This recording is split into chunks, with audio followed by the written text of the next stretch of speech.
Negócio pendente acertado no São Paulo. Tricolor acertando contratação de nova joia, Gabriel. Vamos falar aí sobre isso? Tem notícia até sobre a recuperação do Caleri, rapaz. Notícia aí surpreendente. Vamos falar sobre isso e várias outras notícias do São Paulo, belezinha? Tranquilão, meu parceiro? Então vamos embora para mais um vídeo, sexta-feira aí de treino no CT da Barra Funda. São Paulo se preparando aí para o jogo contra o Grêmio, que acontece só na semana que vem, né? Já que estamos aí em período de data FIFA, e é sobre isso aí que vamos falar.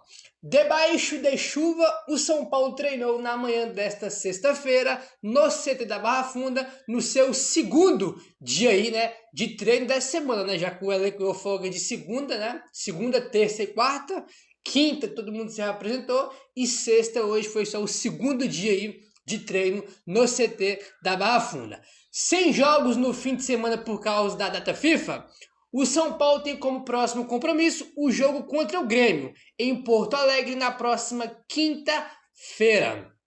Né, jogo aí da 28ª rodada do Campeonato Brasileiro, jogo da semana que vem aí.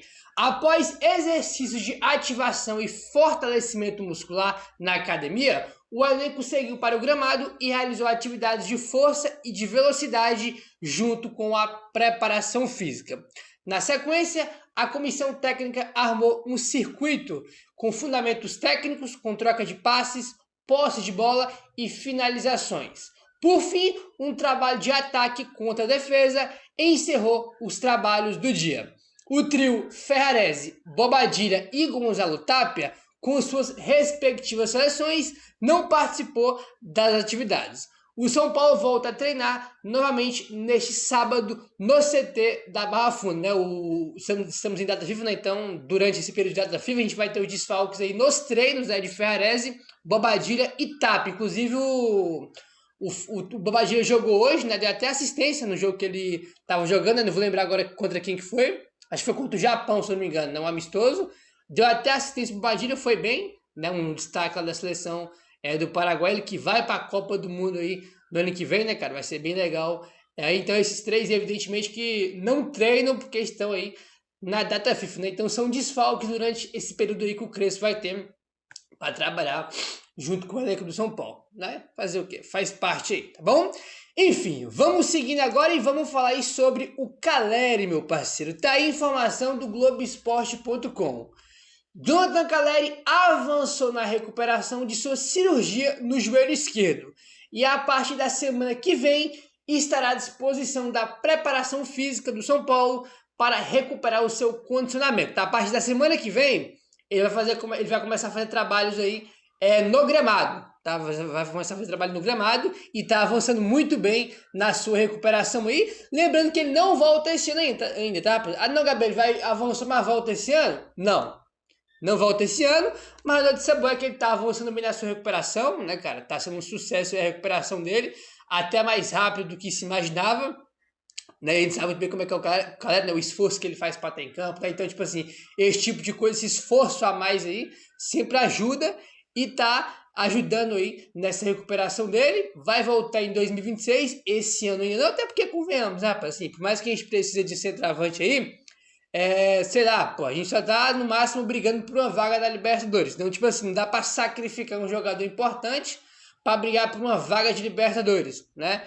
Sei lá, São Paulo foi pra final da Libertadores e o Caleri vai voltar. Aí era diferente, já era outra história, outra conversa, outro contexto, né? Mas não é o caso, então ele tá se recuperando bem, ainda deixa ele se recuperar até o final do ano. Em 2026 ele vai estar disponível aí, né, para iniciar a temporada com o São Paulo. Nós esperamos que desde o início da temporada de 2026 ele já esteja disponível aí, mas não esse ano ainda, né? Teve especulação, o Caleri volta esse ano, que ele tá se recuperando bem, né, em tempo aí, que tá um tempo recorde no caso, né? Porque esperava que ele ficasse mais tempo fora ou que demorasse um pouco mais a recuperação dele, mas não, ele não volta esse ano ainda em 2025, até porque nem tem motivo, convenhamos, né? Nem tem motivo para ele voltar esse ano, por mais que é uma posição carente, já que não tem o próprio Caleri, não tem nem o André Silva e nem o Rian, né? Que são os três centroavantes que a gente tem aí. De centroavante, o único disponível é o Dineno, entendeu? E ele nem joga. Né? Joga o Luciano, joga o Rigoni, joga o Tapia, agora tá ganhando mais destaque, ganhando mais minutos, mais chances, mas mesmo assim, cara, não dá para forçar ele aí para brigar por uma vaga da Libertadores, né, cara? O que a gente tem disponível hoje tem a obrigação de conseguir uma vaga aí para Libertadores do ano que vem, né? A verdade é essa, o que tem aí já é o suficiente para conseguir, né?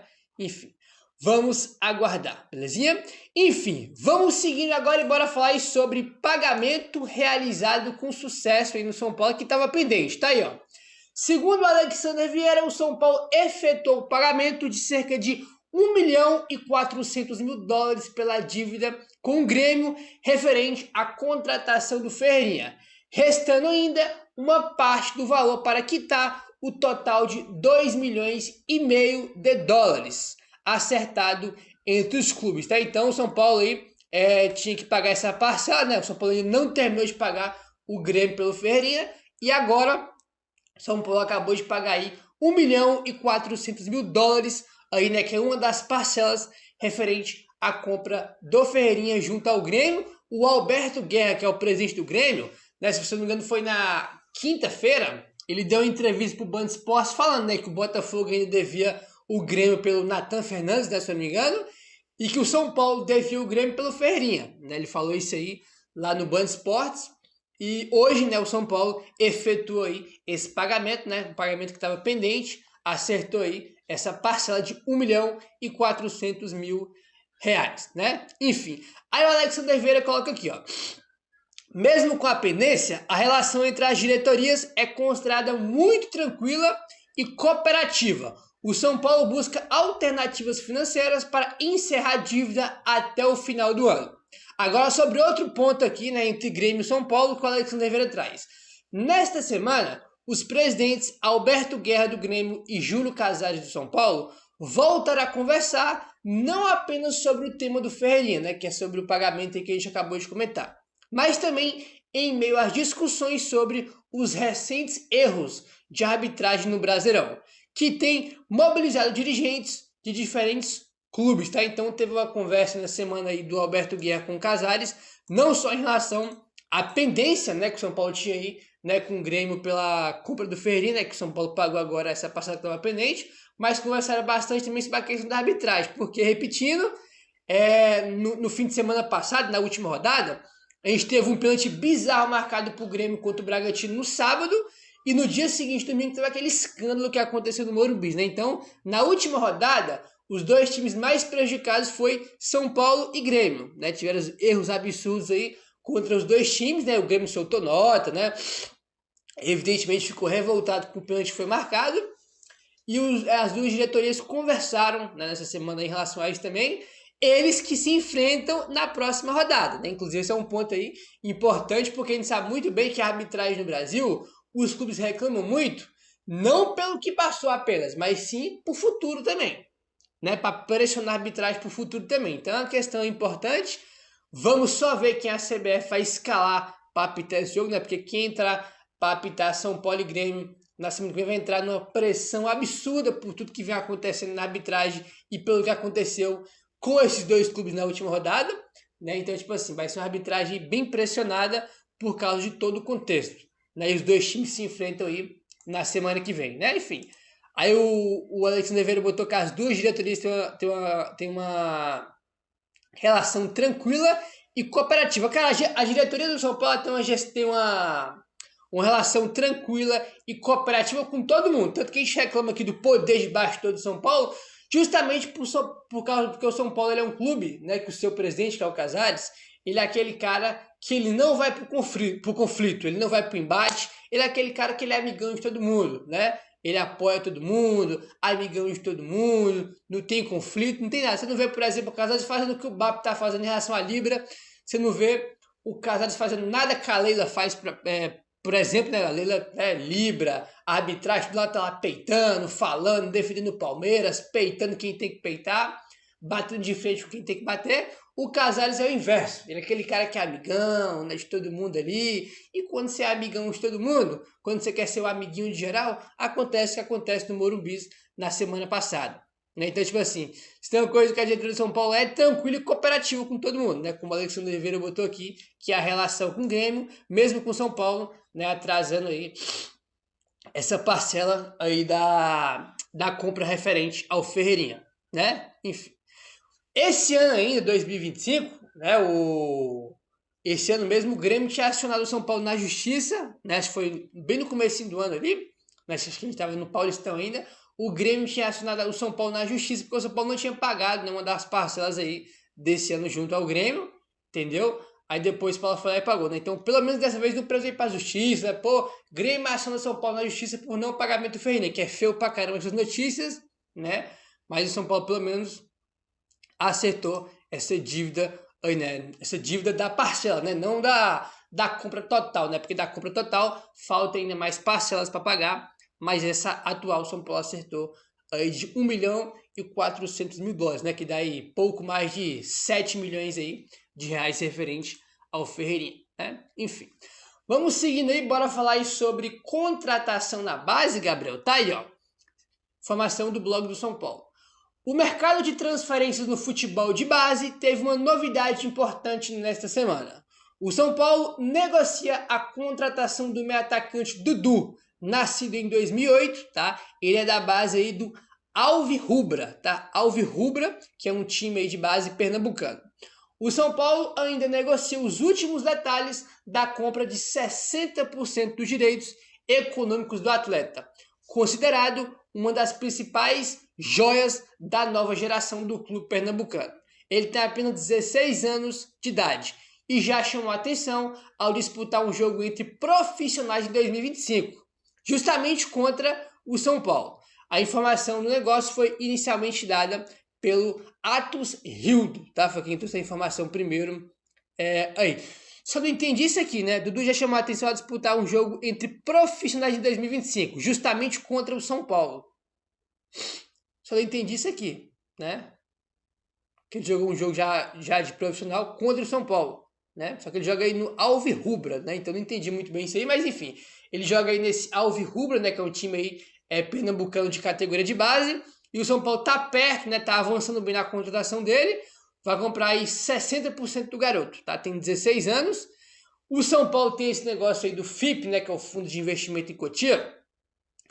E nesse projeto do São Paulo para Cotia, né? As contratações são de jogadores de 15, se não me engano, é 15 ou 16 anos em diante, né? Que são considerados ali jogadores semi-prontos, entre aspas, né? É o projeto aí. O São Paulo já trouxe bastante jogador aí em 2024, né, cara, para categoria de base. Trouxe alguns também já no começo desse ano, né? Então o São Paulo do ano passado para cá trazendo muito jogador de base, né? E vamos ver se esse FIP aí, que é o negócio de Cotia, vai para frente ou não, né? Porque se for vai chegar mais jogadores ainda no São Paulo, né? A negociação prevê que Dudu, isso aqui é uma informação importante, ó. A negociação prevê que o Dudu chegue ao CT da Barra Funda logo após a Copinha de 2026, torneio qual deve ser uma das grandes apostas da base, né, do Alvirrubra. A expectativa é que o jogador mantenha um ritmo de evolução até a mudança para o São Paulo, tá? Então, o São Paulo está contratando ele, né? Tem alguns detalhes ainda para finalizar, só que ele não vem agora, tá? Ele só vem aí depois da Copinha de 26, tá? Ele vai jogar a Copinha de 26 pelo Alvirrubra e só depois ele vem jogar aí no São Paulo, né? Só depois que ele se reapresenta aí para se juntar ao São Paulo, então ele não vem por agora. Enfim, eu não conheço o jogador, tá? Não conheço o jogador aí, mas é um jogador de 16 anos, né? Um meia, e chama muita atenção, não conheço ele, mas é mais um jogador que o São Paulo tá trazendo aí para Cotia. Enfim, vai aguardar para ver se vai ser acertado, né, os últimos detalhes aí para a concretização desse negócio envolvendo o Dudu, né, uma das principais joias lá do Alvirrubra, clube de base pernambucano, né? Vamos aguardar. Belezinha, meu parceiro? Vamos seguindo agora e bora falar sobre Lucas Moura e Oscar. Tá aí, ó, Globoesporte.com. Data FIFA pode ser decisiva para São Paulo ter Lucas Moura e Oscar 100% até o fim do ano. Clinicamente, o Lucas está recuperado e apto para jogar, mas o tempo sem atuar e as lesões sofridas no joelho direito atrapalharam o ritmo e a sequência do atacante, que agora vai ter mais tempo para trabalhar com o restante do elenco, sem partidas entre as atividades. Tanto que ele já jogou alguns jogos, né? Jogou um pouquinho contra o Palmeiras, jogou um pouco contra o Ceará, E jogou também contra a LDU, que foi o jogo que ele voltou. Dando um jogo de volta aí. Já o Oscar tem treinado com o restante do elenco sem nenhuma restrição e está à disposição do técnico Hernan Crespo. Mas apenas o tempo vai fazer com que o Oscar recupere o espaço como titular do São Paulo. E para isso que vai servir a data FIFA. Ele já estava no banco, ele já teve alguns jogos, né? Ele estava no banco contra o Fortaleza, estava no banco contra... A LDU ele estava... Não, contra a LDU não, ele estava no banco contra o Fortaleza e contra o Palmeiras, né? E nenhum dos jogos aí... O Oscar acabou entrando, ficou até estranho, né? Pô, o cara vai punk e não vai jogar? Ficou um negócio até meio estranho. E agora? Data FIFA vai acabar, se não me engano, essa é a última data FIFA do ano, né? Depois a gente tem aí os jogos do Brasileirão para acabar a temporada. E só restou buscar uma vaga da Libertadores, né? Então eu espero que o Oscar e o Lucas aí, né, volte e que façam, né, cara? Que ajudem aí o time a se classificar para a Libertadores do ano que vem, né? Porque... jogaram os dois no Paulistão, se machucaram, no Brasileirão nem jogaram, Copa do Brasil, São Paulo foi eliminado, eles nem jogaram, Libertadores, São Paulo foi eliminado, eles nem jogaram, né? O Lucas só jogou um pouquinho do jogo de volta, né? Quando estava eliminado já o São Paulo. Então, tipo assim, os dois, né, por causa de lesões, é óbvio, não entregaram nada pro São Paulo esse ano, nada, né? Então agora que eles estão de volta, esperamos que nessa última toada aí de temporada, né, que é esses últimos jogos de Brasileirão, os dois ajudem, façam, né, a diferença em campo e ajudem o São Paulo a se classificar para a Libertadores desse ano, já que não conseguiram entregar nada porque ficaram de fora a temporada quase inteira. Né? Eu sei que não é culpa dos caras, que eles não têm culpa de se machucar, né, mas não entregaram nada para o São Paulo esse ano. Esperamos que nessa reta final consiga entregar aí e ajudar o São Paulo e colocar o São Paulo na Libertadores do ano que vem, né? Meu querido, se inscreve no canal, deixa o like, valeu, tamo junto e saudações tricolores.